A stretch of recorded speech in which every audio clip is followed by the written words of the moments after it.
Citra, aku kan sudah bilang, ibu hanya akan datang untuk beberapa hari. Itu beberapa hari yang terlalu lama. Tapi kapan kalian berdua akan berhenti berseteru? Berbicara dengan kalian berdua sungguh mustahil. Bima, seperti biasa, hanya bisa menghela napas pasrah dan keluar dari kamar. Itu berarti hari ini ia tidak mau membahas apapun lagi. Keputusannya mengenai kedatangan ibunya sudah final. Kita belum selesai bicara. Citra tidak akan menyerah begitu saja. Aku sudah selesai. Kalian berdua sama-sama berharga bagiku. Aku tidak mau terpecah di antara kalian, mencoba mendamaikan kalian. Bima, selama 5 tahun aku sudah jujur mencoba menyenangkannya. Aku bersikap manis, terbuka, memberinya hadiah, melahirkan seorang cucu perempuan yang selalu diimpikan ibumu, dan apa yang kudapat? Kekasaran, hinaan, fitnah di belakang dan di depan mataku. Dan puncaknya, permintaan tes DNA untuk membuktikan bahwa kamu adalah ayah kandungnya. Tidakkah menurutmu ibumu itu sudah keterlaluan? Wanita itu berbicara dengan tulus. 5 tahun yang lalu, setelah hanya beberapa kali kencan, ia setuju untuk menikah. Keluarga suaminya menerimanya dengan dingin. Mereka merasa putra mereka pantas mendapatkan yang lebih baik daripada seorang ibu tunggal dengan seorang anak. Mereka tidak mempertimbangkan hal-hal kecil seperti 2 gelar sarjana, jabatan bergengsi sebelum cuti hamil, dan prospek untuk kembali bekerja dengan promosi, wawasannya yang luas, prinsip moral yang tinggi singkatnya. Dalam situasi lain, Citra bahkan tidak akan melirik Bima yang hanya lulusan SMA biasa. Tapi takdir memberinya pilihan yang sangat terbatas, menikah dan membesarkan putranya dalam keluarga yang utuh, atau menjadi ibu tunggal yang terus-menerus menjadi bahan gunjingan tetangga. Citra yang cantik, cerdas, dan percaya diri selalu berusaha menjadi yang terbaik, akademik, olahraga, menari ia tak terkalahkan dalam segala hal yang ia tekuni. Satu-satunya bidang yang tidak ia hiraukan adalah interaksi dengan lawan jenis. Ia seolah tidak memperhatikan tatapan kagum teman-teman sekelasnya, dengan sengaja mengabaikannya, atau dengan cepat mengubah anak laki-laki menjadi teman. Hingga lulus sekolah, gadis itu berhasil tidak memiliki satupun hubungan asmara. Teman-temannya tidak bisa mengerti, bahkan pria-pria paling tampan pun ditolaknya. Para pemuda itu perlahan-lahan menemukan pilihan yang lebih mudah dijangkau dan menghilang dari pandangannya. Ia tidak pernah memberitahu siapapun alasan di balik perilakunya. Alasannya sederhana dan klise, ayahnya. Pertengkaran harian orang tuanya, dan perilaku ayahnya yang tidak senonoh membuatnya bertekad untuk tidak mengulangi nasib ibunya. Tidak ada pria, tidak ada masalah. Sebaliknya, semua waktu dan perhatian bisa ia curahkan untuk belajar, karier, dan pengembangan diri. Citra adalah anak tunggal, jadi tidak ada yang bisa diajaknya berbagi perasaan. Seandainya ia punya sahabat dekat atau kakak perempuan, mungkin ada yang bisa menjelaskan bahwa perilaku ayahnya tidak normal, dan ada banyak pria baik di dunia yang mampu menciptakan keluarga yang kuat dan penuh kasih. Cit, nomor teleponmu ditanya lagi sama anak baru yang ganteng dari kelas sebelah itu. Teman-temannya aktif mencoba ikut campur dalam kehidupan pribadinya. Ganteng, kamu lihat dia? Badannya bagus, wajahnya tampan, pakaiannya modis. Kasih saja nomormu, apa ruginya? Kamu kan tahu aku tidak tertarik. Kalau aku tidak kenal kamu dari TK, aku pasti mikir kamu suka perempuan, canda temannya sambil tertawa. Wah, ide bagus juga. Coba kamu bilang ke semua cowok ganteng itu kalau aku naksir kamu. Citra sudah muak dengan tawaran, pernyataan cinta, dan upaya perjodohan dari teman-temannya yang hampir setiap hari terjadi. Jangan begitu, sebentar lagi kelulusan. Aku tidak mau dapat reputasi seperti itu, balas temannya sambil tersenyum. Bahkan dia pun tidak tahu mengapa Citra begitu aktif menghindari pria.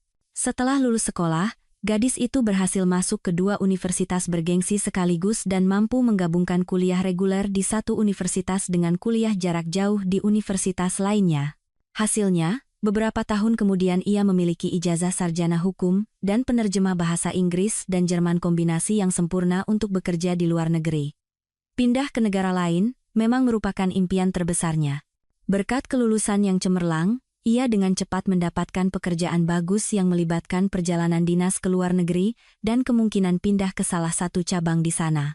Semua rencananya berantakan ketika pada suatu malam ia bertemu dengannya. Hari itu ia terlambat pulang dari latihan dan hampir mustahil untuk mendapatkan angkutan umum. Melihat sebuah mobil mewah berhenti di halte, gadis itu sedikit takut. Namun, dari mobil itu keluar seorang pemuda tinggi, atletis, dan sangat tampan yang menawarkan tumpangan. Tentu saja, ia menolak dengan sopan. Pemuda itu kemudian memarkir mobilnya dan menemaninya berjalan kaki pulang. Selama 1 jam perjalanan, mereka membicarakan segalanya. Ternyata mereka punya banyak kesamaan, buku favorit, musik, hobi olahraga. Pemuda itu membuatnya terkesan dengan sopan santunnya. Ia cerdas, berwawasan luas, dan perhatian. Kisah mereka dimulai, seperti dalam novel murahan. Pendekatan yang indah, hadiah mahal, percakapan hingga pagi. Reza sungguh luar biasa, ia belum pernah bertemu orang seperti dia. Yang terpenting, ia adalah kebalikan total dari ayahnya, yang bagi Citra adalah contoh pria yang tidak seharusnya ada dalam kondisi apapun. Tidak heran jika gadis itu jatuh cinta. Perasaan yang akhirnya ia biarkan menguasai hatinya begitu indah, baru, dan mendebarkan, sehingga ia rela melakukan apa saja demi kekasihnya. Seluruh kekuatan cinta pertamanya, ia curahkan ke dalam hubungan itu, bahkan rekan-rekan kerja, yang biasanya ia jaga hubungannya dalam batas profesional, mulai memperhatikan perubahannya.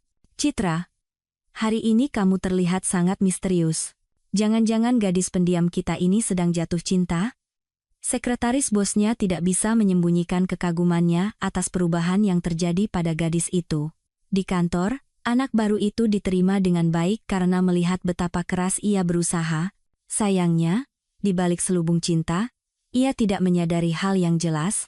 Pemuda itu tidak pernah menghabiskan hari libur bersamanya, berusaha tidak muncul di tempat umum dengannya, tidak mengenalkannya pada teman-temannya, dan hampir selalu sibuk di akhir pekan. Gadis yang lebih berpengalaman pasti akan tahu penyebab perilaku seperti itu.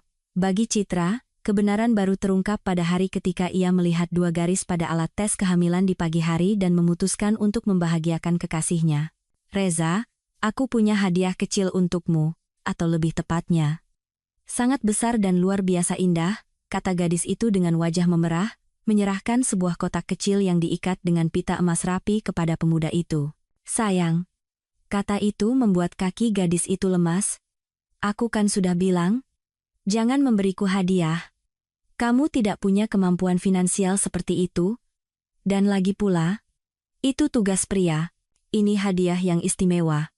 Aku yakin kamu akan senang.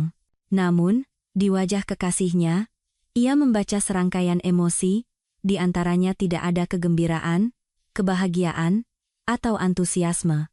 Wajah yang ia cintai berubah menjadi seringai jijik dan marah. Ia membanting kotak itu hingga tertutup dan melemparkannya ke tanah. Aku harap ini lelucon. Reza, kamu tidak senang? Gadis itu bingung dan tidak tahu harus bereaksi bagaimana. Kamu sudah gila? Tidak coba pakai otakmu? Reza, ada apa?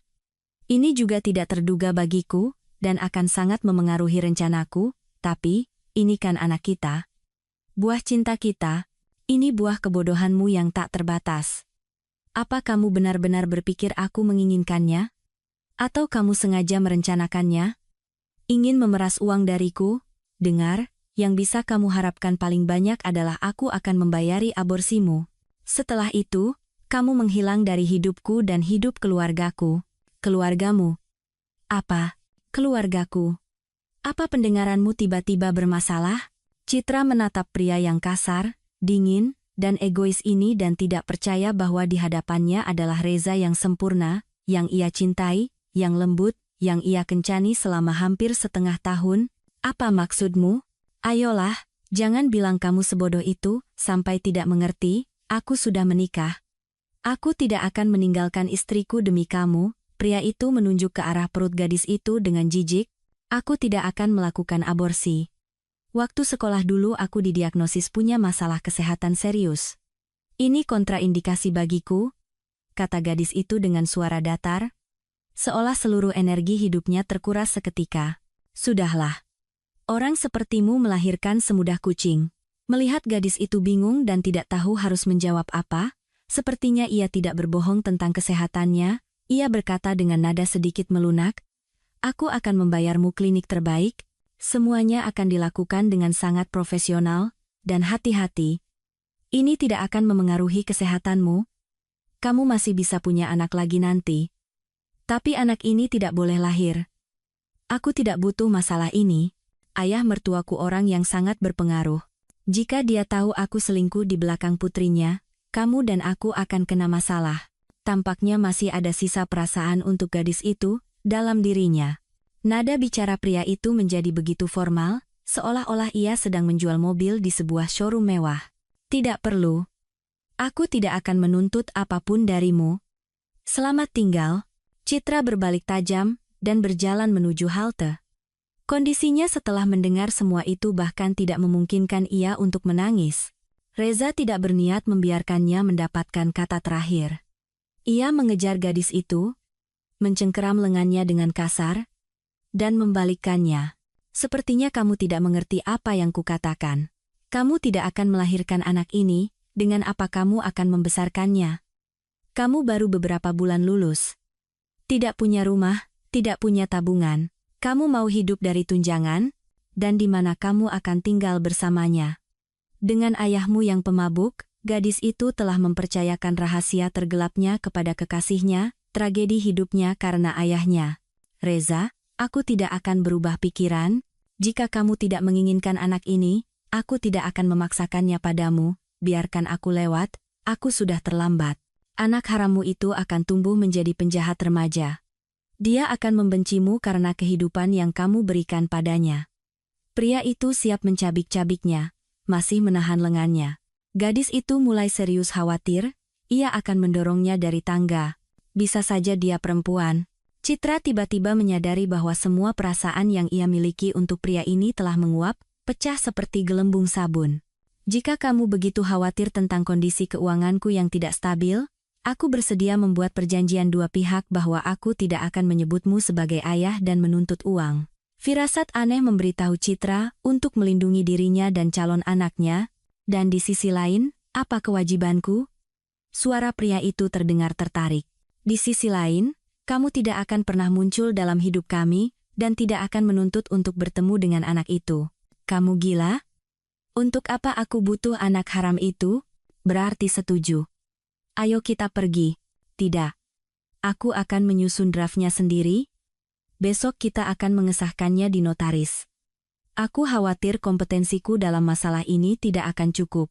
Aku akan menjemputmu jam 10. Mereka berpisah hampir seperti musuh. Belum pernah dalam hidupnya ia merasa begitu hampa. Sisa-sisa kepercayaannya pada pria dan kehormatan mereka terbakar habis, meninggalkan endapan yang menjijikkan di jiwanya. Ternyata semua pria sama saja. Tidak bisa diandalkan. Tidak bertanggung jawab. Egois. Keesokan harinya, mereka menandatangani perjanjian, dan berpisah selamanya.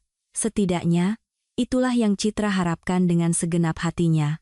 Sakit dan menyedihkan menjadi seorang ibu tunggal, tetapi jauh di lubuk hatinya, gadis itu tidak menyesali apapun. Ia tidak pernah ingin menikah, tetapi selalu bermimpi menjadi seorang ibu. Di keluarganya, ia adalah anak tunggal. Ibunya memutuskan untuk tidak memiliki anak lagi ketika ayahnya mulai minum. Gadis itu selalu iri pada teman-temannya yang memiliki saudara laki-laki dan perempuan, terutama yang lebih muda. Ia suka bermain dengan mereka.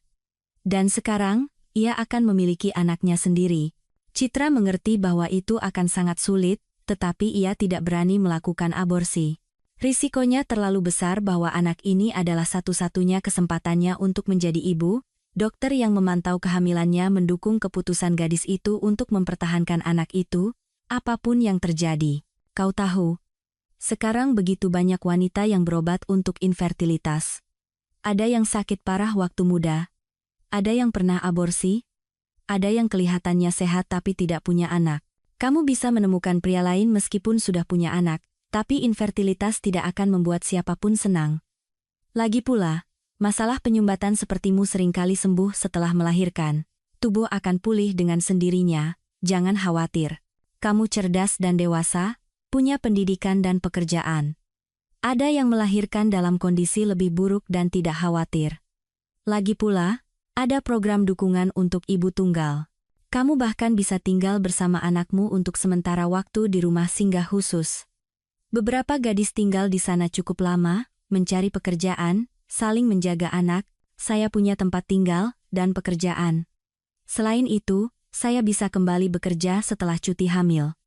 Semoga saja bisa. Nah, apalagi yang kamu ragukan? Tapi jika kamu berubah pikiran, kamu punya waktu tidak lebih dari 2 minggu. Saya tidak ragu dengan keputusan saya.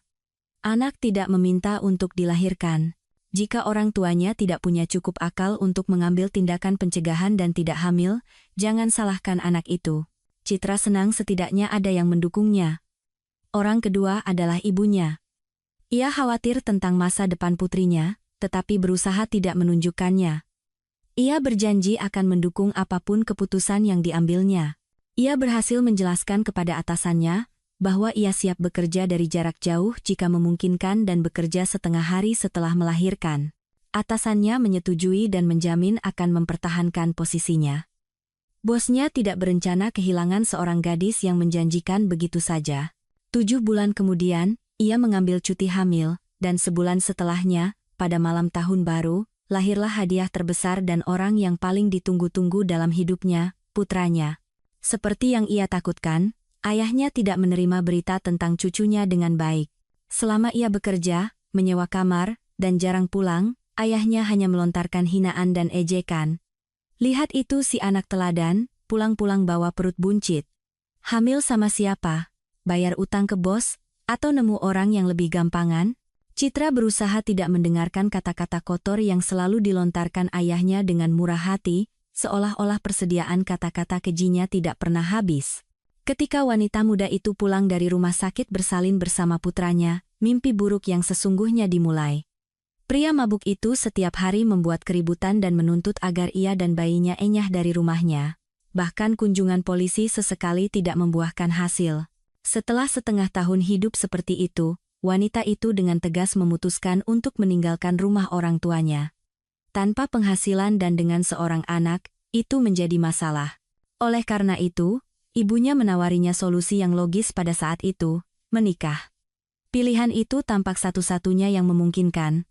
Dengan begitu, ia mendapatkan status sebagai wanita yang sudah menikah, para tetangga akan berhenti bergosip di belakangnya, dan anaknya akan memiliki keluarga yang utuh, tetapi alasan-alasan itu hanyalah kedok. Sebenarnya, Citra sudah lelah secara mental dan fisik.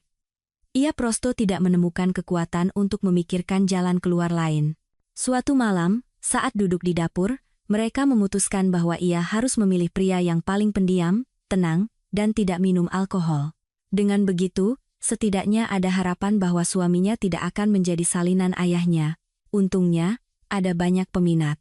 Dari semua itu, ia memilih yang menurutnya paling layak. Bima tinggal di kompleks sebelah, bekerja sebagai montir mobil. Dengan susah payah menyelesaikan SMA, ia masuk wajib militer, dan setelah itu beberapa tahun bekerja untuk dirinya sendiri, sering berganti-ganti pekerjaan. Bukan orang yang punya ambisi besar, kata Ibu Citra seringkali. Yang terpenting, ia sangat akrab dengan Saka kecil, yang tidak mau digendong oleh siapapun selain ibu dan neneknya. Bima siap menikah. Ia tidak keberatan dengan anak itu, jadi mereka tidak menunda pernikahan. Setelah akad nikah yang sederhana, keluarga muda itu pindah ke apartemen Bima, hadiah dari neneknya saat masih sekolah. Wanita itu merasa aneh bangun dan tidur tanpa teriakan dan hinaan dari ayahnya. Suaminya memang tenang, tetapi sedikit pencemburu. Ia menjelaskan itu sebagai rasa tidak percaya diri.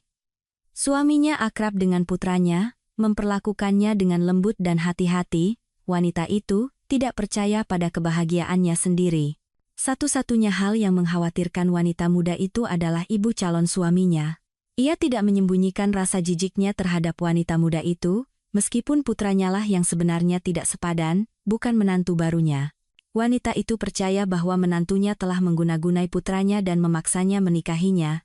Setelah pernikahan, ia pindah ke apartemen pasangan muda itu, dan membuat keributan yang memalukan dengan hinaan dan memecahkan piring. Suaminya tidak membela Citra, membenarkan perilaku ibunya dengan mengatakan bahwa ibunya selalu cemburu pada pacar-pacarnya. Perilaku seperti ini menjadi norma dalam hubungan mereka. Suaminya yang tenang dan perhatian di hari-hari biasa, berubah drastis di dekat ibunya. Ibunya membuatnya menari sesuai iramanya. Itulah sebabnya ia memutuskan untuk meminimalkan komunikasi dengan kerabat suaminya. Ia maupun putranya tidak pernah menghadiri satupun perayaan keluarga mereka. Situasi bisa saja berubah ketika Citra dan Bima memiliki seorang putri. Mereka datang ke rumah orang tua untuk mengenalkan cucu mereka. Nenek yang baru saja diangkat itu tidak bertahan lama. Dia bahkan tidak mirip kita. Satu anak haramnya sudah ditimpakan ke putraku, sekarang bawa lagi yang kedua. Bima, kamu tidak akan membantah? Bu, hentikan. Mereka anak-anakku. Jangan berani menghinaku dan istriku dengan sindiran seperti itu. Terlihat bahwa pria itu ikut campur dengan enggan. Sejak kecil ia diajari untuk tidak membantah ibunya. Lihatlah, menantu perempuan kita yang lebih tua. Cerdas, cantik, berpendidikan. Mereka tinggal di luar negeri, pekerjaan bergengsi. Tidak membawa pulang anak, entah dari siapa. Pernyataan terakhir itu meluapkan kesabaran Citra. Ia mengumpulkan anak-anaknya dan keluar dari apartemen mertuanya dengan niat kuat untuk tidak pernah lagi melihat orang-orang ini. Sejak itu, 3 tahun telah berlalu. Anak-anak masuk taman kanak-kanak, dan wanita itu bisa kembali bekerja. Untungnya, 2 ijazah cum laude dan pengetahuan yang sangat baik memberikan efek yang diinginkan. Ia tidak lagi mencoba menjalin kontak dengan kerabat suaminya. Bima pergi mengunjungi mereka sendirian. Belum lama ini, kakak laki-lakinya kembali bersama istrinya. Dulu, mereka tidak sudi menghadiri pernikahan Bima dan Citra. Setelah kembali, mereka juga tidak berusaha untuk berkomunikasi atau setidaknya berkenalan. Setahun setelah kelahiran putrinya, Dara, ayah Citra meninggal dunia, dan ibunya akhirnya mendapat kesempatan untuk hidup untuk dirinya sendiri. Upaya berulang kali untuk bercerai dari suaminya, yang pemabuk selalu berakhir dengan pemukulan dan penguntitan. Suatu kali, ayahnya hampir membakar apartemen tempat ibunya tinggal setelah meninggalkannya. Setelah itu, ia menyerah untuk pergi, hanya mencoba bertahan hidup. Citra mendukung ibunya secara finansial, dan ibunya, pada gilirannya, sangat membantu dengan cucu-cucunya. Anak-anak tidak tahu bahwa selain nenek kesayangan mereka, mereka memiliki nenek, kakek, dan paman lain. Konflik sesekali muncul dalam keluarga. Suaminya cemburu pada rekan kerja wanita itu, menganggap bahwa ia kembali bekerja hanya untuk mencari kekasih. Wanita itu tahu dari mana tuduhan itu berasal, tetapi berusaha meredakan konflik. Dalam setahun, ia berhasil naik jabatan secara signifikan berkat kerja keras, ketekunan, dan bekal pengetahuan yang luas. Namun, ibu suaminya punya versi sendiri tentang promosi cepatnya. Nak, hati-hati kalau lewat pintu, nanti tandukmu merusak kusen. Lelucon semacam ini menjadi hal biasa dalam percakapan dengan Bima. Bu, aku sudah bilang, aku tidak suka sindiran seperti itu. Sindiran apa? Aku bilang terus terang, istrimu itu tidur dengan siapa saja yang bisa menaikkan jabatannya.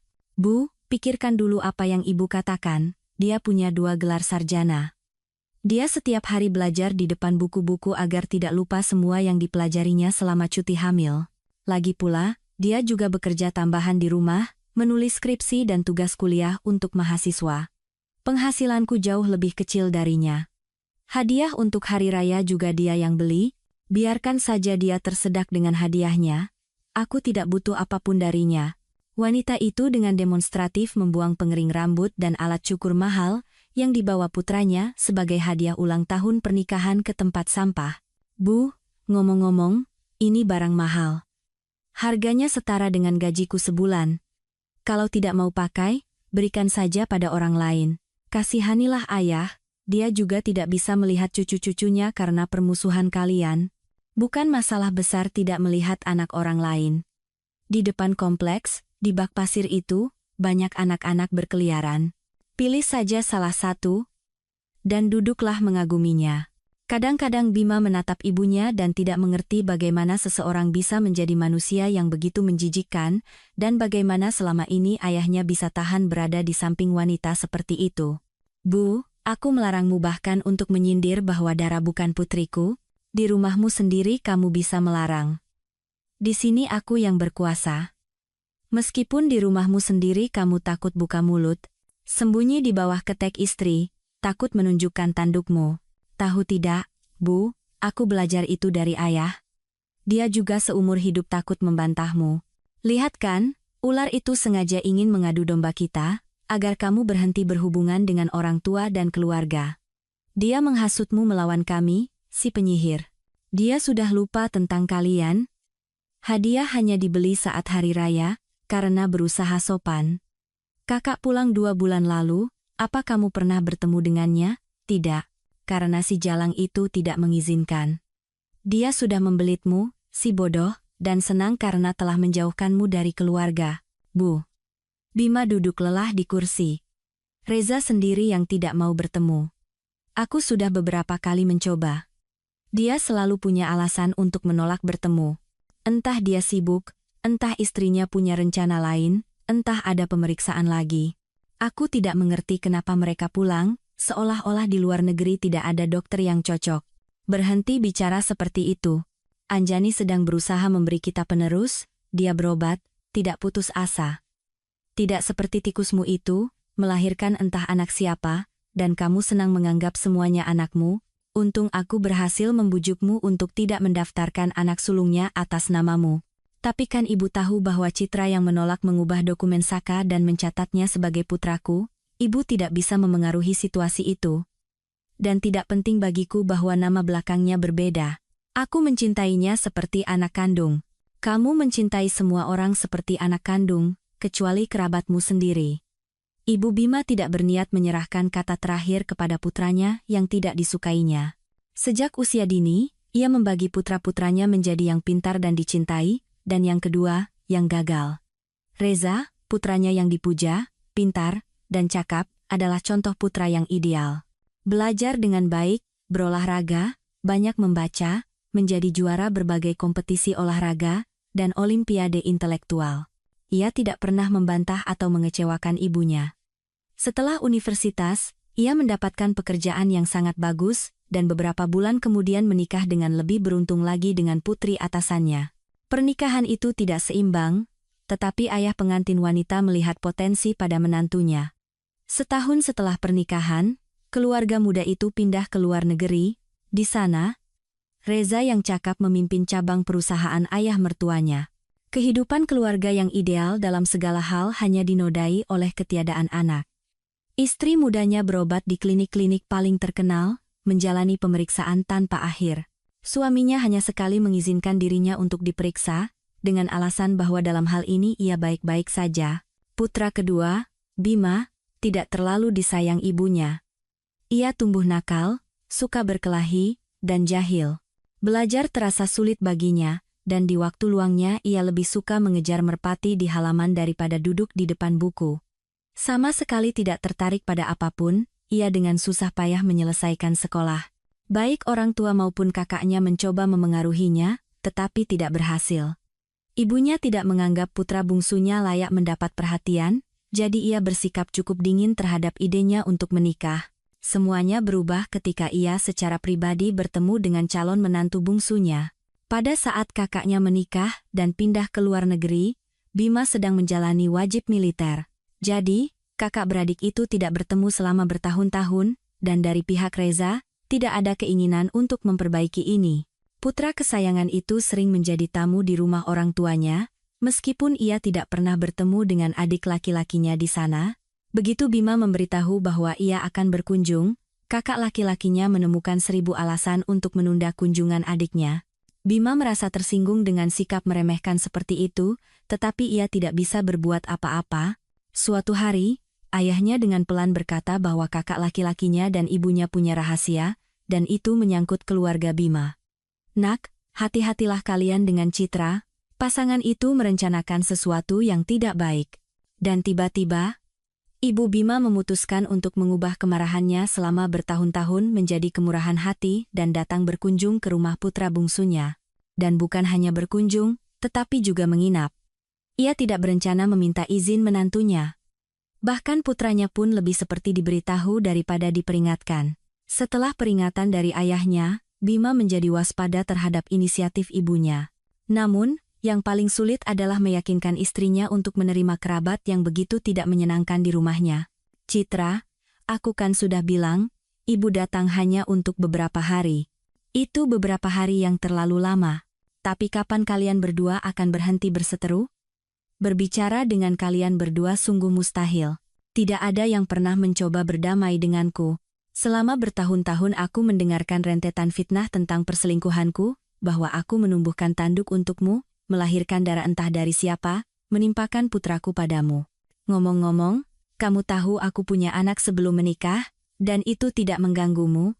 Jika masalah ini begitu penting bagimu, kenapa kamu tidak menceritakan semuanya sebelum menikah? Karena aku mencintainya seperti anak kandung sejak hari pertama. Mereka berdua sama-sama berharga bagiku. Dan orang-orang di sekitar juga bilang dia mirip denganku. Jangan mengalihkan pembicaraan. Aku tidak mau melihat di rumahku orang yang telah menumpahkan begitu banyak fitnah padaku. Setidaknya, aku menuntut agar dia meminta maaf. Ini juga rumahku, jangan lupa. Aku berhak menerima kerabatku di dalamnya. Ibumu hampir setiap hari di sini, karena dia yang menjemput anak-anak dari TK, mengurus mereka sementara kita bekerja. Atau kamu lupa berkat siapa anak-anak kita begitu berkembang, dan siapa yang setiap ada kesempatan memuji betapa hebat menantunya? Di sini Bima tidak bisa membantah, ia memang beruntung. Ibu mertuanya sangat membantu mereka dengan anak-anak, memasak, mengajak anak-anak jalan-jalan. Ia tidak bisa membayangkan bagaimana mereka akan mengatasinya tanpa dia. Itulah sebabnya ia tidak keberatan istrinya menafkahi ibunya sepenuhnya dengan gajinya, dan Bima sendiri berusaha membantu ibu mertua keduanya. Ia merenovasi apartemennya dengan tangannya sendiri setelah ayah mertuanya meninggal. Tempat tinggal itu benar-benar berubah, karena sebelumnya bahkan tidak memiliki fasilitas dasar. Pria itu sendiri sangat sadar bahwa kunjungan ibunya adalah ide yang buruk dan akan berakhir buruk. Namun, ia tidak bisa mengalah karena karakternya. Kamu boleh menerima siapa saja. Aku tidak wajib bahkan untuk berbicara dengannya. Untungnya luas apartemen memungkinkan kita untuk tidak saling bertemu. Pada hari yang diperkirakan kedatangan ibu mertuanya, Citra berusaha untuk tinggal di kantor selama mungkin. Anak-anak dijemput dari taman kanak-kanak oleh ibunya dan ia memutuskan untuk membiarkan mereka menginap di rumahnya. Bima tidak keberatan, khawatir ibunya akan mengatakan sesuatu yang tidak pantas di depan mereka. Saka sudah cukup besar untuk mengerti mengapa ia disebut bukan anak kandung. Citra sempat tergoda untuk menginap di rumah ibunya juga, tetapi ibu mertua yang dibencinya bisa menganggap tindakan itu sebagai kepengecutan, dan wanita itu tidak pernah menjadi pengecut. Jadi, setelah tinggal di kantor selama mungkin, menyelesaikan semua pekerjaan yang menumpuk, ia dengan santai mengambil jalan terjauh untuk pulang. Belum pernah dalam hidupnya ia merasakan keengganan yang begitu menyiksa untuk pulang. Biasanya ia bergegas pulang dari kantor, menantikan waktu bersama keluarga tercinta. Hari ini, ia harus menghadapi ujian berat. Tetapi ia tidak akan menghindari ibu mertuanya. Selain itu, ia berada di wilayahnya sendiri dan selalu bisa mengusir kerabat yang dibencinya itu. Dengan hati-hati membuka pintu, Citra masuk ke apartemen. Suasananya sepi.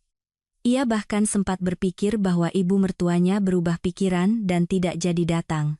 Namun, semenit kemudian, wanita itu mendengar suara-suara teredam dari ruang tamu. Ibu dan anak sedang membicarakan sesuatu. Wanita itu tidak berniat menguping, tetapi saat menuju kamar mandi, ia mendengar Ibu Bima menyebut namanya, dan tanpa sadar ia mendengarkan. Aku katakan padamu, Citramu itu untuk pertama kalinya ibu mertuanya menyebut nama menantunya hamil dengan Reza, tahu bahwa dia sudah menikah, ingin menghancurkan keluarganya dan menikahinya. Dia menuntut uang untuk tutup mulut agar istrinya tidak tahu apa-apa, karena itu mereka tidak datang ke pernikahan kalian. Aku takut si gila itu akan merusak hidupnya. Aku beberapa kali melihat mereka saat dia masih pacaran dengannya. Itulah sebabnya aku tidak bisa menerimanya. Satu putraku hampir hancur keluarganya, lalu dia mengincar yang kedua. Seandainya kamu punya anak sendiri, kamu akan mengerti aku. Aku punya anak sendiri. Satu lagi komentar seperti itu, dan ibu akan pulang. Bus sudah tidak jalan lagi. Apa kamu akan mengusir ibumu sendiri ke jalan seperti anjing? Namun, kali ini wanita itu datang bukan untuk memfitnah menantunya. Ia punya rencana, dan putra bungsunya harus dibujuk menjadi sekutu. Sekarang mereka punya masalah, tidak bisa punya anak. Jadi aku pikir, bagaimana kalau kalian serahkan Saka pada Reza dan istrinya, toh dia kan putranya. Dan kalian masih punya anak perempuan, atau bisa punya anak lagi. Si betina suburmu itu melahirkan sesuai permintaan. Mungkin kali ini anakmu sendiri? Bu, hentikan. Aku sudah bilang tidak akan mentolerir sikap seperti ini. Kenapa kamu tidak memberitahuku sebelumnya bahwa Saka adalah keponakanku? Bagaimana kalian bisa tahu selama bertahun-tahun dan diam saja? Dan bagaimana kalian bisa berpikir untuk mengambil anak dari ibunya? Nah, disinilah kamu akan membantu kami. Kita harus membuat si tikusmu itu diakui sebagai ibu yang buruk. Lalu kita bisa melakukan tes DNA, membuktikan paternitas, dan mengambil anak itu, pelaksanaan hak asuh orang tua yang tidak semestinya, gaya hidup amoral, istrimu cocok dengan karakteristik seperti itu, dan nanti di pengadilan kamu akan memberikan kesaksian. Bilang dia memukulnya, marah-marah pada semua orang, tidak merawat anak-anak. Aku akan menuliskan apa dan bagaimana kamu harus mengatakannya. Citra adalah ibu yang luar biasa, siapapun akan memberitahumu itu. Ibu yang luar biasa, yang menitipkan anak-anaknya pada neneknya. Seperti yang kamu lihat, aku cukup tahu. Jadi ini sebabnya kakak tidak mau bertemu denganku. Bima mencoba mengalihkan pembicaraan. Untuk apa dia bertemu denganmu? Kalian tidak pernah akur? Kamu bahkan tidak sepadan dengannya. Apa yang bisa kalian bicarakan? Si ular itu bisa saja melihatnya di rumah. Di keluarga mereka semuanya ideal, hanya kurang anak. Dan di sini ada anak laki-laki yang sudah besar, tidak perlu mencuci popok dan merusak bentuk tubuh dengan melahirkan. Bima mendengarkan ibunya dan tidak percaya pada telinganya sendiri. Ibunya membahas nasib cucunya seolah-olah ia adalah benda yang tidak berarti. Bu, apa ibu tidak penasaran apa yang aku, Citra, dan Saka pikirkan tentang ini? Siapa yang akan bertanya pada kalian? Anak itu akan punya prospek di keluarga normal, tumbuh dengan uang dan kesempatan, dan apa yang bisa kalian berikan padanya? Pelajaran renang dan melukis bodoh kalian itu? Jangan buat aku tertawa. Kamu seharusnya berterima kasih karena kakakmu memberikan layanan seperti ini. Anggap saja perasaan kami tidak penting bagimu. Tapi bagaimana dengan istri Reza, Anjani? Apa dia tidak keberatan membesarkan anak yang dilahirkan oleh selingkuhan suaminya yang sempurna? Jika aku hitung dengan benar, dia mulai berkencan dengan Citra hanya beberapa bulan setelah pernikahannya. Aku ragu dia satu-satunya. Dan dia tidak tahu bahwa ayah Saka sudah menikah.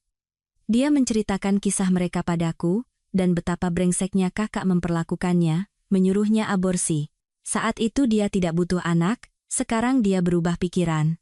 Bagaimana mungkin dia tidak tahu? Si licik itu sengaja merencanakan semuanya. Citra berdiri di balik pintu dan tidak percaya dengan apa yang didengarnya. Seluruh cerita ini seperti plot film murahan. Hamil dengan satu saudara, dan menikah dengan yang lain. Betapa sempitnya dunia ini, dan betapa berbedanya kedua bersaudara itu. Ia tidak pernah bisa membayangkan bahwa Reza yang sempurna, kakak laki-laki suaminya yang begitu sering diceritakan oleh ibu mertuanya dan yang tidak pernah sudi untuk berkenalan secara pribadi, ternyata adalah Reza, yang sama, yang pernah ia cintai bertahun-tahun yang lalu, yang begitu ia idealisasikan, dan yang begitu menjijikkan memperlakukannya. Ia sudah lama berhenti memikirkannya. Pada akhirnya, jika bukan karena dia, ia tidak akan memiliki putranya. Hanya karena itu, ia bisa dimaafkan dan dilupakan. Dan sekarang, ibu mertuanya memiliki rencana yang mengerikan dan menjijikkan yang bisa menghancurkan keluarga dan hidupnya. Ia tahu kemampuan Reza. Tidak ada yang mustahil baginya untuk menyuap siapapun yang diperlukan dan mendapatkan semua surat-surat yang diperlukan untuk mengambil putranya. Harapan tipis tersisa pada perjanjian yang telah ia tanda tangani saat baru mengetahui kehamilannya. Tetapi bagi orang seperti dia, selembar kertas kemungkinan besar tidak akan menjadi penghalang. Citra menekan tangannya ke pelipisnya. Darah di pembuluhnya berdenyut begitu kencang sehingga seolah-olah pembuluh darah tipis itu akan pecah. Sekarang menjadi jelas alasan kebencian yang begitu kuat dari ibu mertuanya terhadap Citra.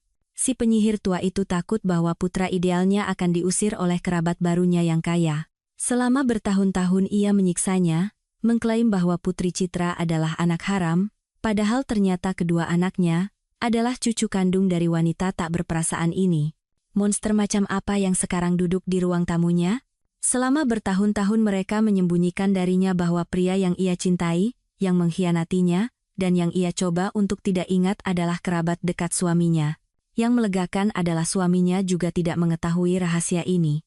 Tampaknya ibu mertuanya dengan putra kesayangannya menyimpan informasi ini untuk hari yang buruk. Tapi bagaimana mereka bisa berpikir untuk mengambil Saka darinya? Citra tidak pernah meragukan bahwa ibu mertuanya sama sekali tidak memiliki perasaan manusiawi, tapi tentang Reza, ia sudah bertahun-tahun mencoba untuk tidak mengingatnya dan tidak mengharapkan langkah seperti itu darinya.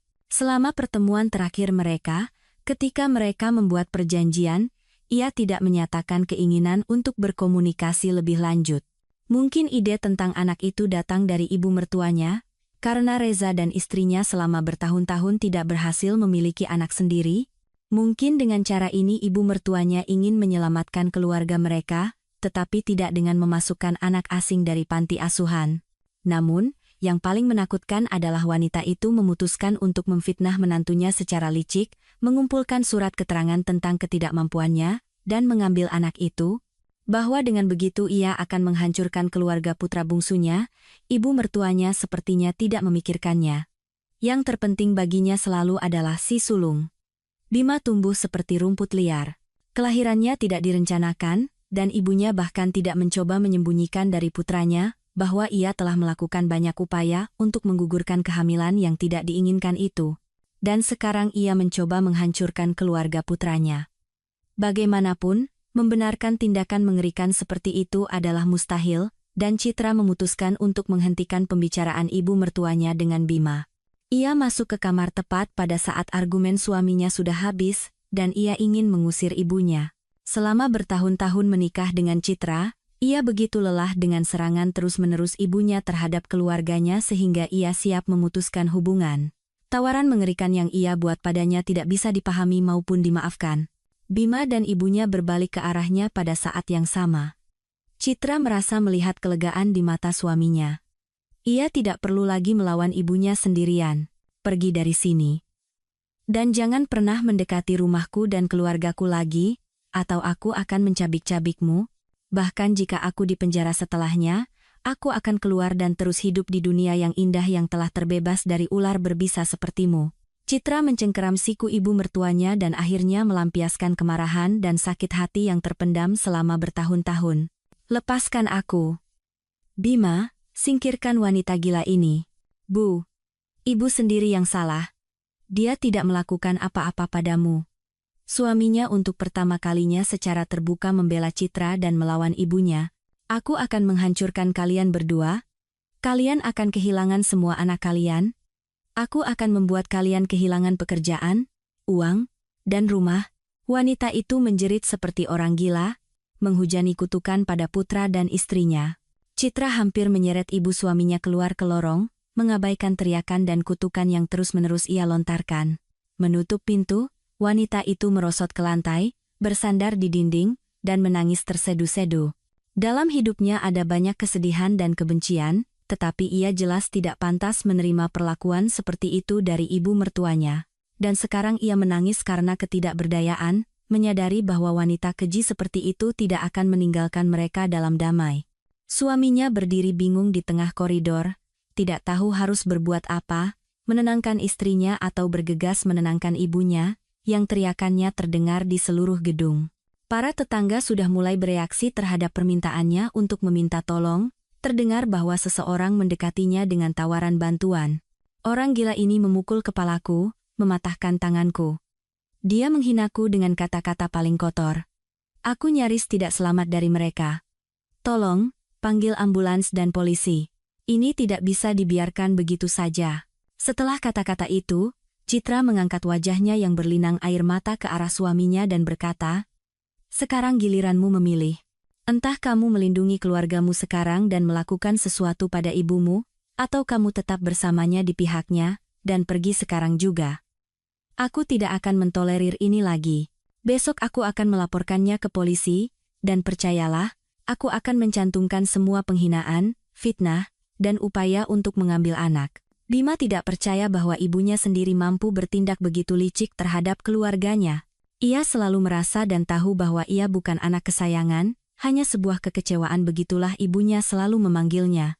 Dibandingkan dengan kakaknya yang sukses, cerdas, dan berambisi, ia selalu menjadi faktor yang mengganggu. Setiap keluarga pasti ada yang aneh, desa ibunya menanggapi keluhan guru tentang prestasi rendah dan perilaku buruk remaja itu, dan ia begitu ingin ibunya bangga padanya. Ia memilih wanita paling cantik dan cerdas sebagai istrinya, dengan harapan ibunya akan menghargainya, tapi ibunya malah menyerang Citra dengan kebencian seolah-olah ia telah melakukan sesuatu yang keji, dan hari ini ia mengetahui alasan di balik sikap itu. Ia tidak mengerti bagaimana ibunya bisa berpikir seperti itu. Sejak hari pertama ia mencintai Saka kecil dan tidak bisa membayangkan hidupnya tanpanya. Tanpa mempertimbangkan pendapatnya, ibunya memutuskan untuk membantu menyelamatkan keluarga putra sulungnya dengan menghancurkan kebahagiaan keluarga putra bungsunya. Tampaknya pada saat itu, semua yang telah ia bangun selama bertahun-tahun di dalam jiwa Bima runtuh. Ia harus kehilangan separuh keluarganya, dan ia benar-benar tidak bisa memutuskan separuh mana yang harus dipilih. Ia bahkan takut membayangkan hidup tanpa istri, putri, dan putranya, yang ternyata adalah keponakan kandungnya. Tetapi memutuskan semua hubungan dengan orang tua dan kakaknya juga menakutkan. Yang paling ia kasihan adalah ayahnya, yang pasti akan dilarang oleh ibunya untuk berhubungan dengannya. Menghela napas, Bima keluar ke lorong, mencengkeram lengan ibunya, dan dengan paksa menyeretnya ke pintu keluar. Begitu di luar, ia melemparkannya ke bangku, dan melampiaskan emosi yang terpendam selama bertahun-tahun. Bu, ini terakhir kalinya aku memperingatkanmu. Tinggalkan keluargaku. Jika ibu melakukan bahkan 1/10 dari apa yang ibu rencanakan, aku bersumpah, ibu dan Reza akan menyesal pernah memikirkan hal ini. Aku akan menghancurkan kalian, percayalah, aku punya cukup kemampuan untuk itu. Perlu aku ingatkan bahwa istriku adalah seorang pengacara sukses?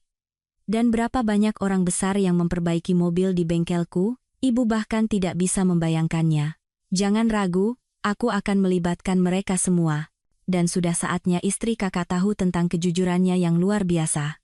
Meskipun, mungkin sebaiknya ayahnya tahu lebih dulu.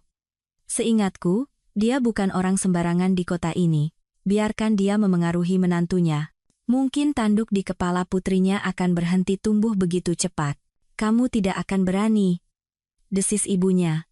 Kamu pikir kamu siapa? Kamu bukan apa-apa dibandingkan dengan kakakmu. Pecundang, orang tak berguna. Meskipun begitu, orang tak berguna ini akan melindungi keluarganya. Saka adalah putraku. Aku sudah lama berencana untuk mengadopsinya. Sekarang aku pasti akan melakukannya. Kami adalah keluarga yang utuh dan bahagia. Aku melarangmu melakukan itu. Tampaknya wanita itu bahkan tidak pernah berpikir bahwa putra bungsunya yang penurut akan berani membangkang. Percaya atau tidak, aku tidak akan mendengarkanmu, kata Bima sambil tertawa. Ia merasa seolah-olah telah diam selama bertahun-tahun, dan sekarang mendapatkan hak untuk berbicara. Ia ingin mengatakan semuanya. Tetap saja DNA akan menunjukkan bahwa Reza adalah ayahnya. Itu juga akan menunjukkan hubungan kita dengannya. Selain itu, Citra memiliki perjanjian yang ditandatangani oleh anak sulungmu di mana ia tidak menuntut anaknya. Jangan bilang ibu tidak tahu tentang itu. Aku tahu, tapi gadis bodoh itu yang membuatnya sendiri. Aku tidak akan pernah percaya itu punya kekuatan hukum. Itu disahkan oleh notaris. Artinya, putra kesayanganmu tidak punya hak apapun atas Saka. Aku akan tetap mendapatkan dia dari kalian. Mereka butuh anak, dan disitulah Bima akhirnya mengerti. Seluruh rencana dengan anak itu adalah ide ibunya. Reza mungkin sama sekali tidak tahu, jelas bahwa dalam keluarganya sedang ada masalah besar, dan ibunya tidak bisa melepaskan kesempatan emas seperti itu. Bu, apa mereka memang mau mengadopsinya? Ibu sudah bertanya pendapat mereka. Reza tahu, tapi tidak terlalu senang dengan prospek itu. Dia tidak butuh anak, tapi istrinya sudah mulai mengumpulkan dokumen untuk adopsi. Saka sangat cocok untuk mereka, dia bukan anak terlantar dengan gen pemabuk. Tentu saja, Citramu juga bukan pilihan terbaik, tapi tidak ada pilihan lain. Bima begitu ngeri mendengar itu sehingga ia duduk di bangku, memegangi kepalanya dengan kedua tangan. Bu, apa ibu dengar apa yang ibu katakan? Manusia bukan boneka, tidak bisa begitu saja mempermainkan nasib orang hidup. Saka masih anak kecil, apa ibu memikirkannya? Dia punya orang tua yang mencintainya. Ibu mau mengambilnya dari kami, membuatnya mengalami stres yang luar biasa, lalu ibu akan memberikannya kepada orang yang tidak terlalu membutuhkannya. Belum lagi ibu akan menghancurkan keluarga kami, melanggar puluhan hukum, menghabiskan banyak uang dan tenaga. Apa semua itu sepadan? Biarkan kakak dan istrinya mengambil anak dari panti asuhan. Di sana anak-anak hidup bertahun-tahun tanpa kasih sayang dan cinta orang tua. Bersyukurlah setidaknya satu orang bisa keluar dari sistem itu dan masuk ke keluarga. Aku tidak membayar untuk melahirkan anak-anak haram itu lalu merasa kasihan dan membesarkannya. Kamu saja sudah cukup bagiku. Meskipun mungkin seharusnya aku serahkan kamu ke panti asuhan, mungkin mereka bisa membuatmu menjadi manusia. Untuk pertama kalinya dalam hidupnya, Bima menyadari betapa monsternya ibunya, acuh tak acuh, sinis, dan licik. Dan ia masih mencoba memaksa istrinya untuk berdamai dengannya. Seharusnya ia sudah lama memutuskan hubungan, tetapi di dalam hatinya ia berharap ibunya akan mencintainya, mulai bangga padanya. Ketika Dara lahir, ia berharap kehadiran cucu kecil akan melunakkan hati neneknya. Betapa salahnya ia. Kecurigaannya bahwa Citra hamil di luar nikah hanyalah kedok. Sebenarnya, ibunya memang mustahil untuk dipuaskan. Selain putra sulungnya yang dipuja, ia tidak pernah mencintai siapapun. Bu, aku tidak mau membahas ini lagi. Tapi aku peringatkan, jika ibu ikut campur dalam keluargaku, hati-hati. Aku akan lupa bahwa kita adalah kerabat. Putra dan putriku lebih berharga bagiku. Aku akan melindungi mereka darimu dengan semua cara yang kumiliki. Pria itu berjalan pulang dengan kepala tertunduk. Ia tidak percaya bahwa sejak hari ini dimulailah salah satu periode tersulit dalam hidupnya. Ia tidak ragu bahwa ibunya tidak akan berhenti. Ia harus bersiap, memikirkan semua detail. Bersama Citra, ia perlu membangun dinding yang kokoh untuk bertahan dari musuh seperti ibunya. Ketika ia masuk ke apartemen, istrinya masih duduk di lantai depan pintu hampa. Ia sudah tidak sanggup menangis lagi. Bima mengangkatnya dan membantunya berjalan ke sofa. Untuk menenangkannya, ia lama memeluknya dalam dekapannya seperti anak kecil, sampai ia tertidur. Pada saat itu, ia memutuskan bahwa ia akan melindungi wanita ini dari segala kejahatan, bahkan jika itu datang dalam wujud ibunya sendiri. Reza sedang tidak dalam suasana hati yang baik sejak pagi. Urusan di kantor tidak berjalan baik, dan ayah mertuanya menyalahkannya. Selama beberapa tahun, pria itu berusaha keras untuk membuktikan bahwa ia bukan hanya suami dari putri bos perusahaan, tetapi juga seorang spesialis yang hebat. Selain itu, ia harus menjaga Citra sebagai suami yang ideal, dan dalam pernikahan karena perhitungan, hal itu menjadi sulit. Jika bukan mustahil, bahkan di tahun-tahun pertama pernikahan, ditambah lagi istrinya dengan fantasi dan ide-ide yang mustahil diwujudkan, memutuskan untuk menjadi relawan, seolah-olah masalah dengan ibunya belum cukup. Ia dengan cepat menyadari bahwa untuk mencapai sesuatu dalam hidup ini, seseorang harus menempuh jalan pintas. Nepotisme dan hubungan keluarga adalah pilihan yang cukup bagus. Ketika Reza mengetahui bahwa direktur utama memiliki seorang putri, ia dengan cepat memetakan jalan terpendek menuju jajaran manajer puncak perusahaan. Anjani yang cantik tetapi tidak terlalu cerdas dengan cepat terpikat oleh rayuan indah dari bawahan ayahnya di salah satu acara perusahaan. Reza tahu cara memikat wanita dan berhasil menjalankan rencananya. Sebulan kemudian, gadis manja itu siap melakukan apa saja untuknya. Dan sebulan setelahnya, Reza dan Anjani menikah. Untuk memperkuat kesuksesannya, pemuda itu bekerja keras di kantor untuk menunjukkan kepada calon ayah mertuanya bahwa ia layak menjadi anggota keluarga. Namun, kerabat barunya itu tidak terburu-buru mempercayakan jabatan penting apapun kepada menantunya. Wanita yang anggun dan terawat itu hanya punya satu kekurangan, yang sangat mengganggu Reza, ia sangat ingin punya anak. Dan meskipun sudah berusaha keras, keinginan ini tidak kunjung terwujud. Sayang, kamu masih sangat muda, kenapa di usia seperti ini merusak bentuk tubuh dengan kehamilan? Biar aku belikan kamu anjing ras yang modis atau hewan peliharaan keren lainnya, dan kamu bisa merawatnya. Anak itu artinya tangisan, ingus, popok kotor. Buat apa kamu butuh itu? Tidak ada pengasuh. Aku akan mengasuh anak kita sendiri. Kalau kamu lupa, aku ini psikolog anak bersertifikat. Aku tahu berapa biaya yang dikeluarkan ayahmu untuk ijazah itu, pikir Reza dalam hati, tetapi dengan suara keras ia berkata, aku tidak meragukan bakat pedagogismu sedikit pun, tapi menurutku kita bisa punya anak nanti, sekitar usia 35,40, kamu gila.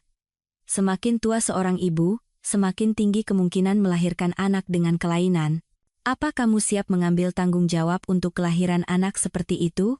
Aku bahkan tidak berencana mengambil tanggung jawab untuk anak, pikir suami muda itu, tetapi dengan suara keras ia berkata, sayang, kita tidak mungkin punya anak yang sakit.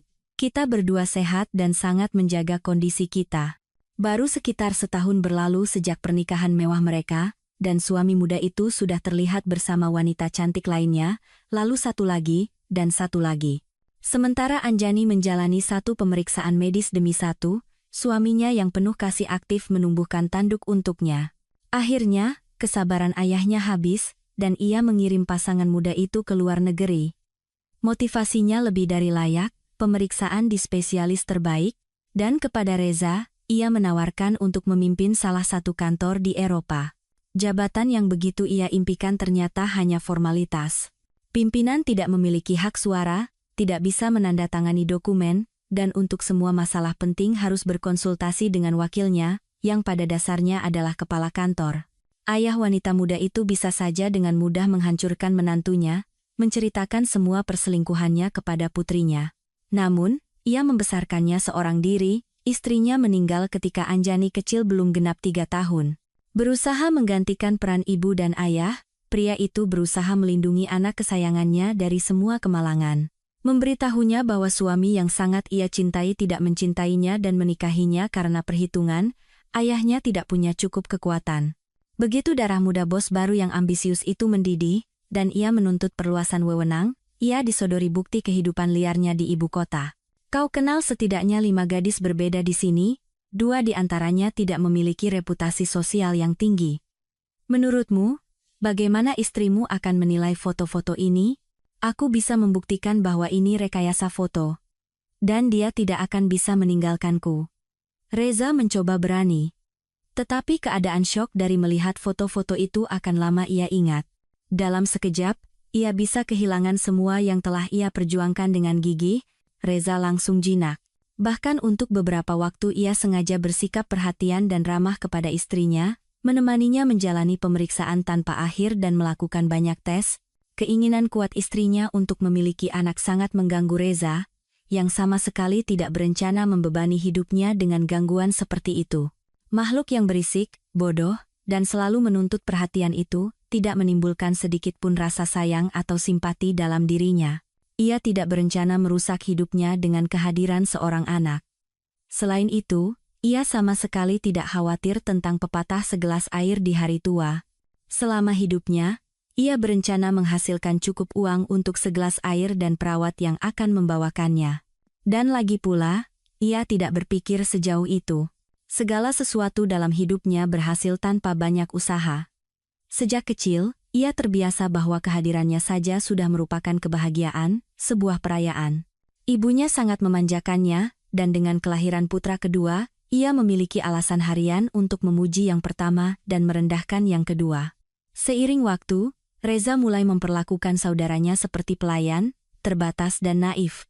Bima adalah mainan di tangan saudaranya, dan ibunya tidak pernah lelah mendukung Reza dalam usahanya menuju kekayaan dan kemewahan. Dan beberapa hari yang lalu, ibunya mengejutkannya dengan berita yang benar-benar luar biasa. Ternyata, ia telah menemukan cara untuk menyelesaikan masalah mereka dengan Anjani. Pada saat ibunya dengan hikmat mengumumkan rencananya, Reza merasa bahwa ibunya sudah benar-benar gila. Ternyata salah satu mantan pacarnya telah melahirkan seorang anak. Ia samar-samar ingat pernah menyuruh seorang gadis naif untuk melakukan aborsi, tetapi gadis itu menolak, dan sekarang ibunya ingin mengambil anak itu, agar mereka bersama Anjani bisa mengadopsinya. Istri kesayangannya telah berbagi dengan ibu mertuanya keinginan untuk mengadopsi anak. Disinilah ibunya dengan sangat tepat teringat bahwa 5 tahun yang lalu putranya telah berbagi masalah dengannya. Seorang pacar hamil memutuskan untuk melahirkan. Rupanya, ibunya telah mengawasi gadis itu, tetapi saat itu Reza mulai memiliki masalah. Ayah mertuanya mengirim mereka berdua ke luar negeri. Mereka bahkan tidak pulang untuk pernikahan adik laki-lakinya. Ibunya saat itu membujuk mereka untuk tidak datang, mengatakan bahwa pernikahan itu tidak layak mendapat perhatian mereka. Dan sekarang ibunya memutuskan untuk menghabisinya dengan berita positif. "Nak, aku belum menceritakan semuanya padamu. Kamu dan Anjani bisa mengadopsi bukan anak asing dengan genetika yang tidak jelas, tetapi putramu sendiri." "Bu, ibu sehat?" Suara putranya menjadi keras dan kasar. "Kamu tidak mengerti aku. Maksudku anak yang dilahirkan oleh gadis itu untukmu. Ingat, kamu bilang padaku sebelum berangkat bahwa ada seorang gadis yang sedang mengandung anakmu dan menolak uang yang kamu berikan agar ia menggugurkannya. Lalu kenapa? Kamu tidak berkomunikasi dengannya?" "Aku inginnya tidak berkomunikasi, tapi tidak bisa," seru wanita itu dengan benci. "Si licik itu menikah dengan saudaramu? Kamu bercanda? Bagaimana mungkin? Seandainya aku tahu, dia sepertinya mengejarnya waktu sekolah, lalu wajib militer, dan setelah itu mereka bertemu lagi di suatu tempat dan dia terus mengejarnya. Dia sama sekali tidak memperhatikannya di sekolah, tapi setelah melahirkan, sepertinya dia tidak lagi pilih-pilih. Pernikahan diatur dengan cepat. Dia bahkan melahirkan seorang putri untuknya agar dia tidak lari. Cukup ceritakan kisah menarik tentang kebahagiaan keluarga saudaraku, langsung ke intinya. Nah, sekarang mereka membesarkan putramu, dan Bima bahkan tidak tahu bahwa Saka adalah keponakannya. Aku yakin istrinya juga tidak menyadari apa-apa. Kalian kan sama sekali tidak mirip, dan nama keluarga yang sama tidak membuatnya curiga. Aku sudah tahu dari dulu otaknya tidak ada. Sepertinya ayahnya juga pemabuk, atau bukan dia? Dia kemudian menikah dengan orang pertama yang ditemuinya agar bisa pergi dari rumah dengan bawaannya. Dan ayahnya sudah lama meninggal. Lalu untuk apa ibu menceritakan semua ini padaku? Untuk itu, karena saudaramu dan si jalangnya itu punya anak lagi, yang sulung bisa diambil dan kalian bersama Anjani, bisa mengadopsinya. Bu, ibu membicarakannya seolah-olah dia anak kucing. Lagi pula, untuk apa aku butuh bukti perselingkuhanku seperti itu? Ayah mertuaku akan menghancurkanku. Aku akan membantu kalian. Kita akan mengambilnya dari mereka, menempatkannya di panti asuhan, dari sana kalian akan mengambilnya dan pergi lagi ke luar negeri. Ibu bersinar karena bangga.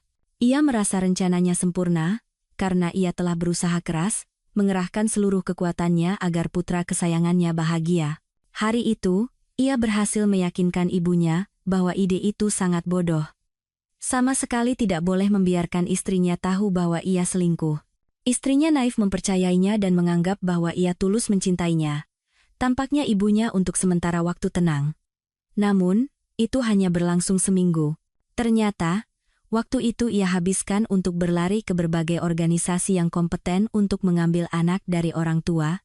Tinggal satu hal kecil yang harus dilakukan, membuktikan bahwa Bima dan Citra adalah orang tua yang mengerikan, kehidupan Saka dalam bahaya, dan anak itu harus segera diambil ke panti asuhan. Bahwa putranya memiliki 2 anak, dan keduanya bisa diambil, wanita itu tidak memikirkannya. Baginya yang penting hanyalah 1 cucu, dan itu pun hanya sebagai perekat untuk menyatukan pernikahan bahagia putra sulungnya. Setidaknya begitulah kelihatannya dari luar. Bahkan ibunya pun mengerti bahwa putranya sama sekali tidak menghargai istrinya. Pada saat itu, tidak ada yang memperhatikan keinginan kuat wanita itu untuk melaksanakan rencananya. Nanti, kerabatnya akan sangat menyesalinya.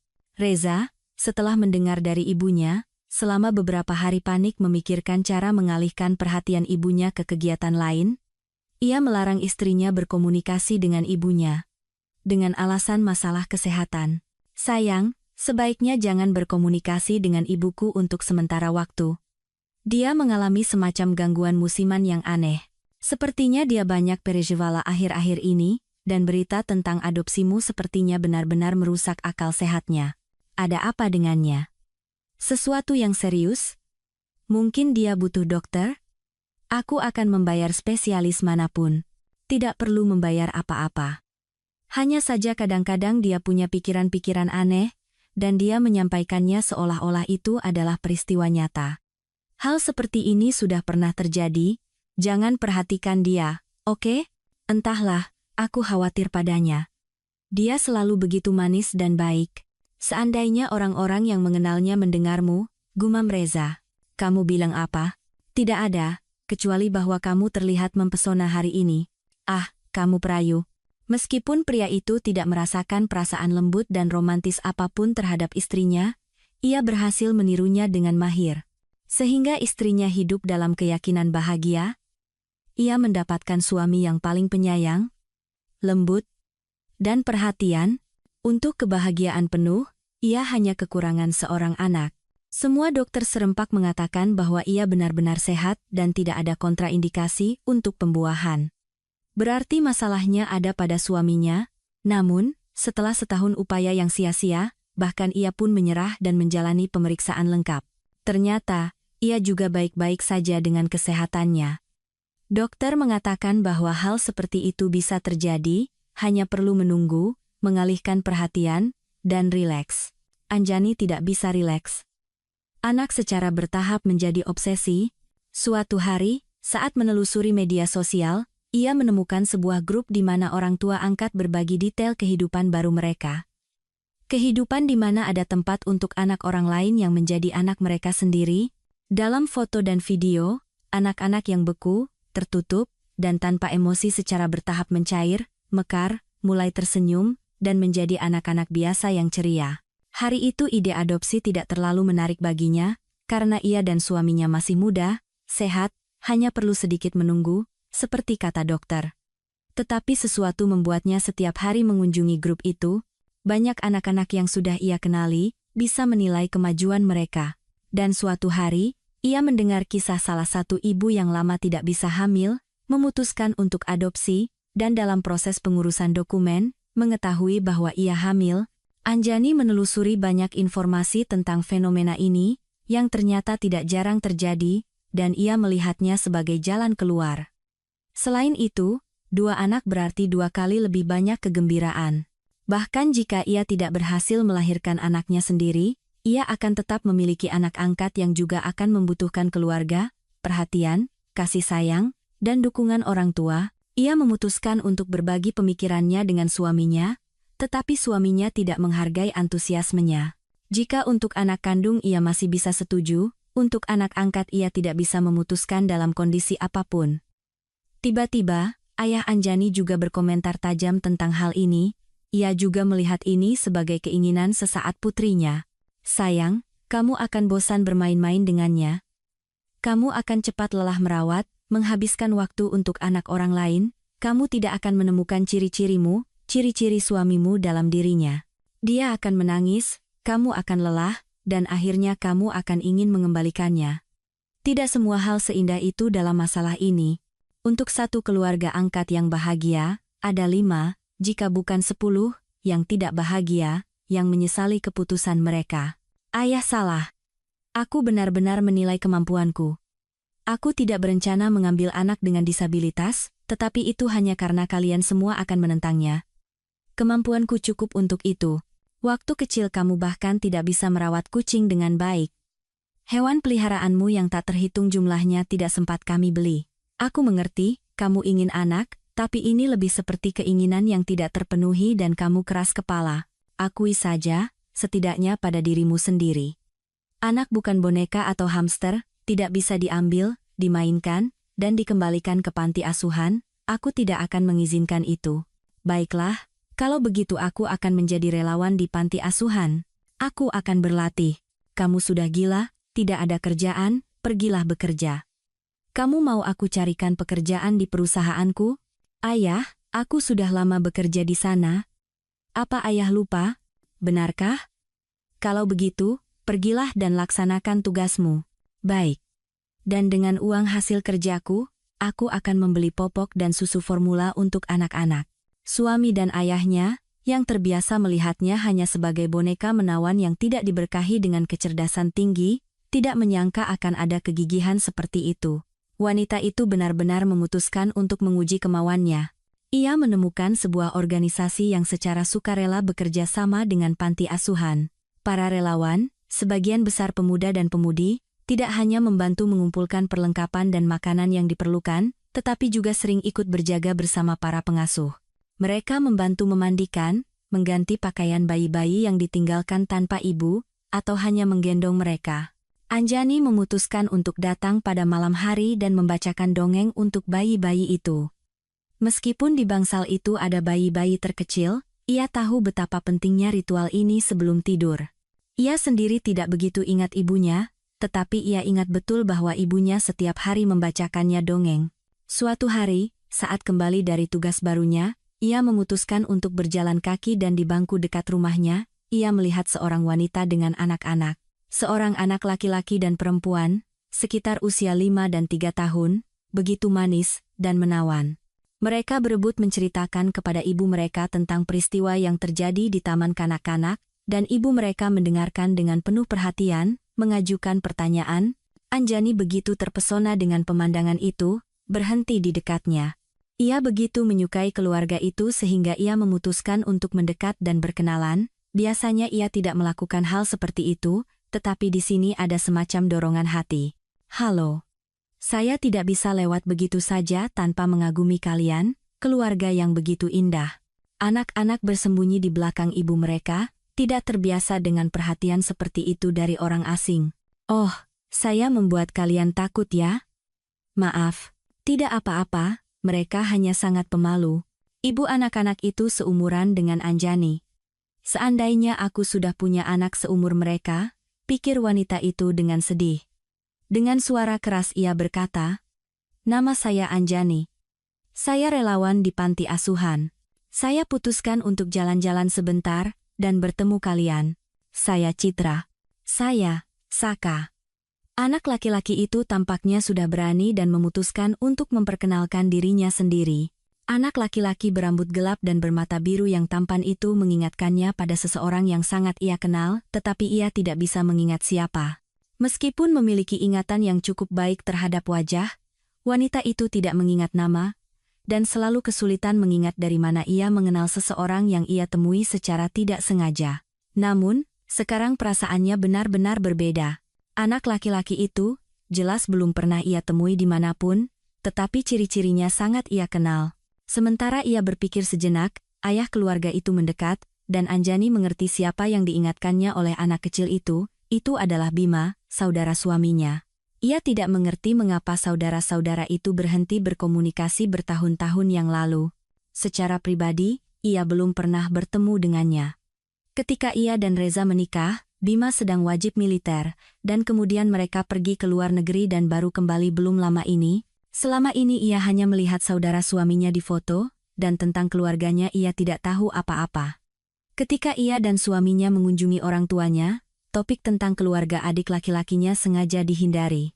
Ada apa dengan mereka? Pikir wanita itu, keluarga muda yang cantik dan rukun, anak-anak yang luar biasa. Mengapa ibu mertuanya, yang selalu begitu baik padanya, tidak pernah menyebutkan cucu-cucunya? Bima dan istrinya tidak mengerti siapa yang ada di hadapan mereka. Bahkan jika mereka melihatnya di foto bersama suaminya, mereka mungkin tidak akan mengenalinya sekarang tanpa riasan dan tatanan rambut, berpakaian sederhana.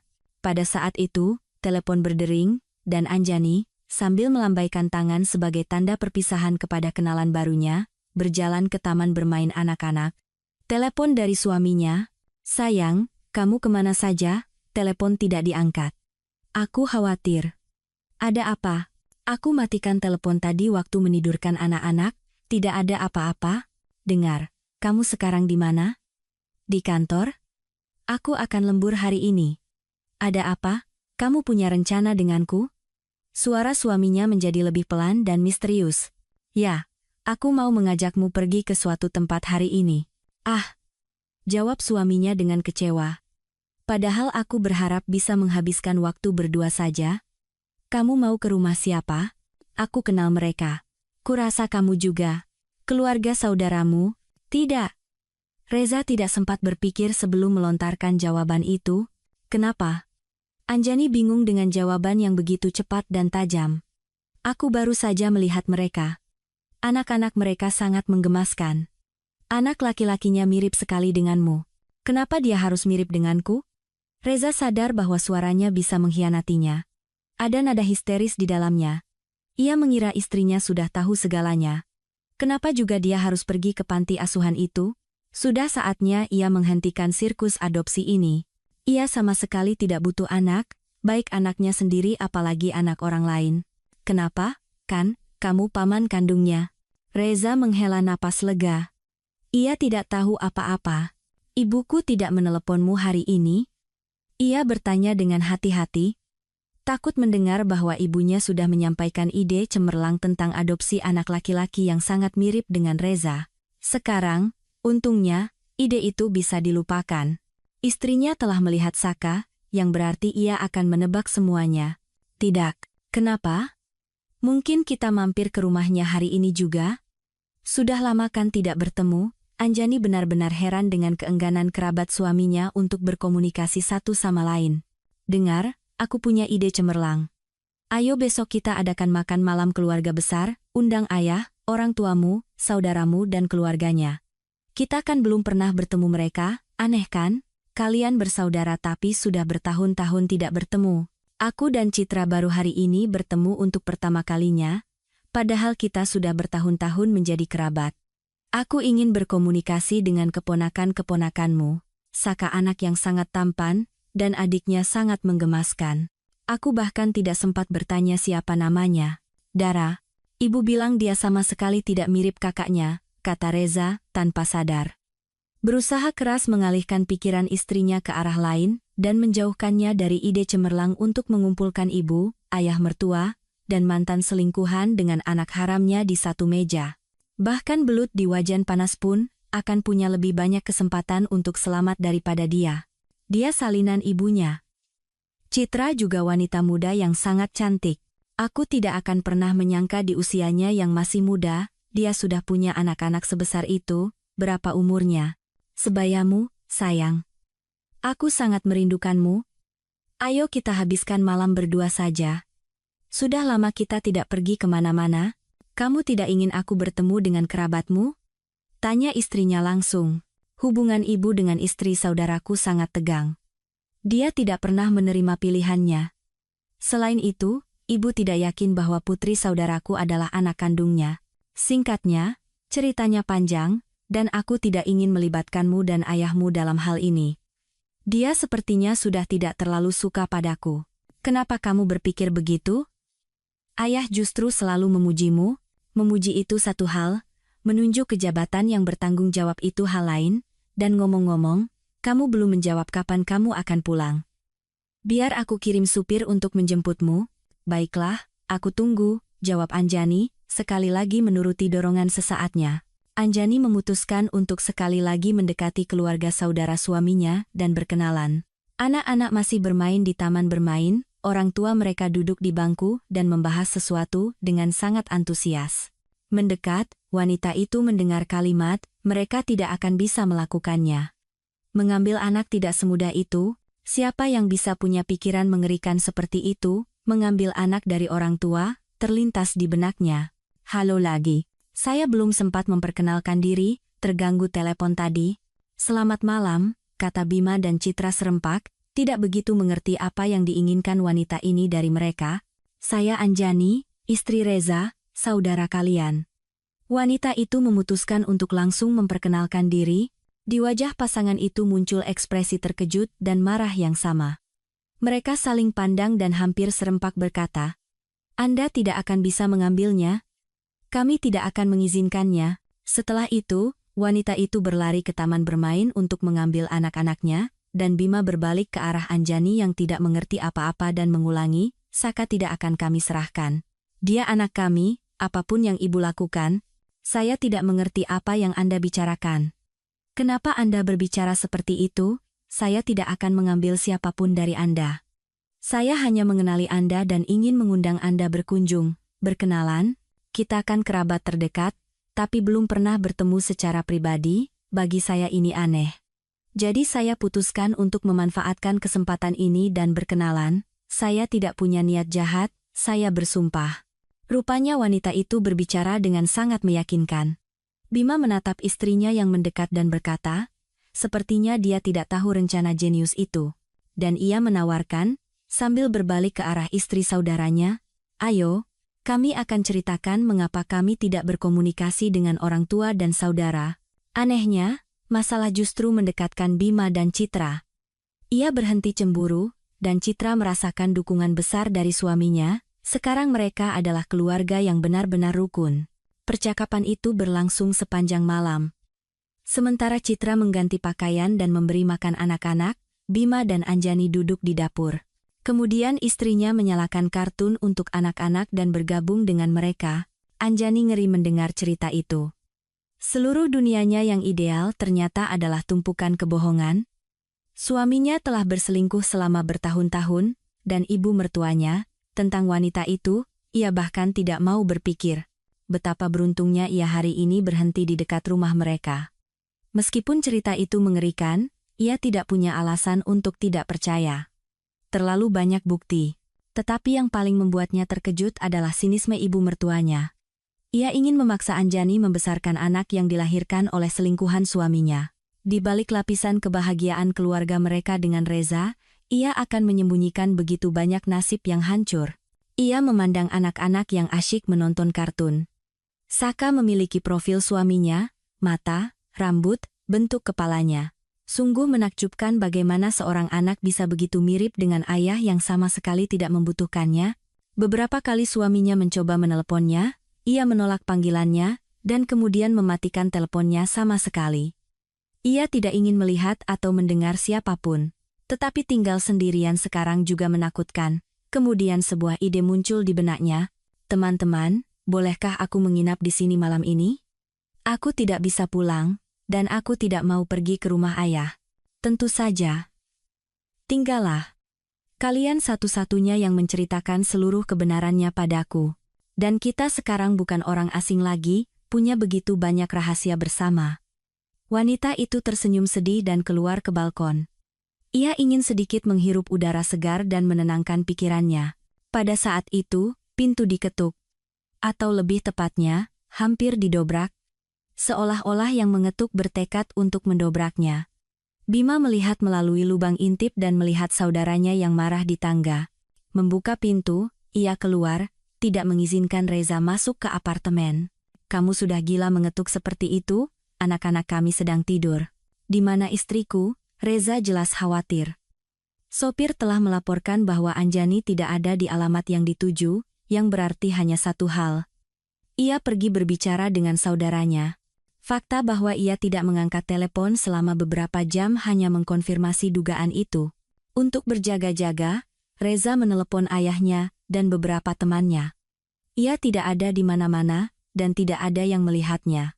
Setelah mengetahui alamat saudaranya dari ibunya, Reza bergegas menyusul istrinya, menyadari betul bahwa hari ini kemungkinan besar adalah hari terakhir dari kehidupannya yang sudah menikah, karirnya, dan vapshivsivo, shtoyevo akrujalo. Apartemen, mobil, liburan semua itu ia miliki hanya berkat istrinya. Anehnya, ia tidak merasakan penyesalan sekarang. Kebohongan itu seperti lapisan salju besar yang menekannya, tidak memungkinkan ia untuk hidup normal. Sekarang bongkahan itu akan runtuh. Apa yang akan tersisa setelahnya, ia harus lihat. Dia di sini. Tapi sebaiknya kalian tidak bertemu sekarang. Dia tahu semuanya. Semua apa? Semuanya, kata saudaranya singkat dan melanjutkan. Tentang perselingkuhanmu, tentang Saka adalah putramu, tentang ibu memutuskan untuk mengambilnya dari kami dan memberikannya padamu. Kenapa kamu menceritakannya padanya? Suara Reza tidak ada kemarahan, hanya kelelahan yang luar biasa. Kamu pikir dia tidak pantas tahu? Dia benar-benar mencintaimu, dan dia menginginkan anak darimu, bukan untuk memuaskan keinginannya. Kenapa kamu begitu padanya? Kenapa kalian semua begitu padanya? Tahu tidak, aku juga di bawah pengaruh ibu tidak menyadari betapa beratnya bagi Citra selama ini. Dia sabar. Seandainya kamu tahu berapa banyak yang harus ia lalui, aku bahkan senang ibu memikirkan rencana mengerikan dengan adopsi ini, itu membuat kami lebih dekat. Jika kamu mencintai istrimu, berjuanglah untuknya. Minta maaf, memohon. Tapi jika kamu hanya membutuhkannya sebagai cara untuk mencapai tujuan, jangan dekati dia lagi. Dia kuat. Dia akan sedih, sakit, tapi dia akan mengatasinya. Dari mana kamu tahu semua itu? Kamu tidak mengenalnya. Kamu yang tidak mengenalnya. Kami dalam beberapa jam mengenalnya lebih dari kamu dalam 7 tahun. Aku ingin berbicara dengannya. Dia tidak mau. Hari ini dia akan menginap di sini. Jika besok dia siap, aku akan meneleponmu. Saka benar-benar mirip denganku? Ya. Tapi jika kamu hanya mencoba mengambilnya dariku atau menceritakan kebenaran, aku akan menghancurkanmu. Dari ketenangan dan keyakinan yang diucapkan saudaranya, Reza mengerti bahwa rencana ibunya sejak awal sudah gagal. Saudaranya telah menjadi ayah terbaik yang bisa dibayangkan untuk anak itu. Ia bahkan merasakan sedikit cemburu. Putranya akan tumbuh di depan matanya tanpa kemungkinan mengetahui kebenaran. Kami sudah mengurus dokumennya. Sekarang Saka adalah putraku. Tes genetik bahkan jangan coba-coba. Itu tidak akan membantumu. Aku sejak awal menentang ide ibu. Dia sepertinya punya masalah serius dengan kepalanya. Aku akan membawanya ke spesialis. Bawalah. Aku tidak mau berhubungan dengannya lagi. Dan dengan ayah, dia sangat senang saat mengunjungi kami beberapa hari yang lalu. Akhirnya bertemu cucu-cucunya. Tapi dia, bagi kami, tidak ada lagi. Citra sudah bertahun-tahun hidupnya dirusak olehnya. Dan aku, sejak lahir, dianggap orang tak berguna. Kami tidak kehilangan apa-apa, bahkan sebaliknya, mendapatkan, ayah berani melawannya.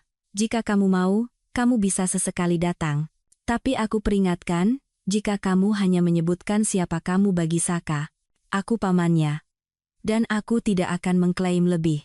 Luar biasa. Rupanya di keluarga kita memang ada yang aneh, dan itu jelas bukan aku. Untuk pertama kalinya dalam hidupnya, Reza tidak ingin bersikap sombong dan angkuh dengan saudaranya. Ia tiba-tiba merasakan iri. Istri yang dicintai dan mencintai, anak-anak, rumah yang nyaman. Bahkan istrinya menemukan perlindungan dan penghiburan di sini. Dan ia, yang seolah-olah saudara kandung, tidak punya tempat di sini.